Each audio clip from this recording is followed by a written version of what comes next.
Genesis chapter 3. Now the serpent was more subtle than any beast of the field which the Lord God had made. And he said unto the woman, Yea, hath God said, Ye shall not eat of every tree of the garden? And the woman said unto the serpent, We may eat of the fruit of the trees of the garden, but of the fruit of the tree which is in the midst of the garden, God hath said, Ye shall not eat of it, neither shall ye touch it, lest ye die. And the serpent said unto the woman, Ye shall not surely die. For God doth know that in the day ye eat thereof, then your eyes shall be opened, and ye shall be as gods, knowing good and evil. And when the woman saw that the tree was good for food, and that it was pleasant to the eyes, and a tree to be desired to make one wise, she took of the fruit thereof, and did eat, and gave also unto her husband with her, and he did eat.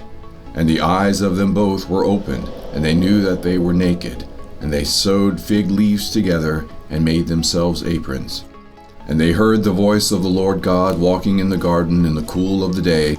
And Adam and his wife hid themselves from the presence of the Lord God amongst the trees of the garden. And the Lord God called unto Adam, and said unto him, Where art thou? And he said, I heard thy voice in the garden, and I was afraid, because I was naked, and I hid myself. And he said, Who told thee that thou wast naked? Hast thou eaten of the tree whereof I commanded thee that thou shouldest not eat? And the man said, The woman whom thou gavest to be with me, she gave me of the tree, and I did eat. And the Lord God said unto the woman, What is this that thou hast done? And the woman said, The serpent beguiled me, and I did eat. And the Lord God said unto the serpent, Because thou hast done this, thou art cursed above all cattle, and above every beast of the field.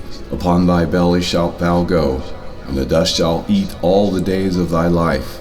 And I will put enmity between thee and the woman, and between thy seed and her seed.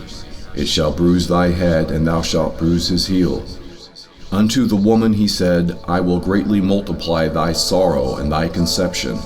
In sorrow thou shalt bring forth children, and thy desire shall be to thy husband, and he shall rule over thee. And unto Adam he said, Because thou hast hearkened unto the voice of thy wife, and hast eaten of the tree of which I commanded thee, saying, Thou shalt not eat of it. Cursed is the ground for thy sake. In sorrow shalt thou eat of it all the days of thy life. Thorns also and thistles shall it bring forth to thee, and thou shalt eat the herb of the field.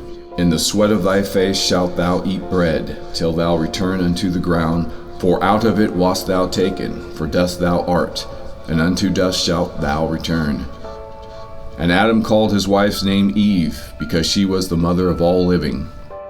Unto Adam also and to his wife did the Lord God make coats of skins, and clothe them.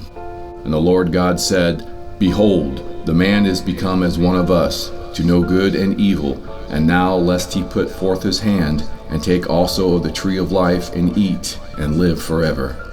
Therefore the Lord God sent him forth from the Garden of Eden, to till the ground from whence he was taken. So he drove out the man, and he placed at the east of the Garden of Eden cherubims, and a flaming sword which turned every way, to keep the way of the tree of the life.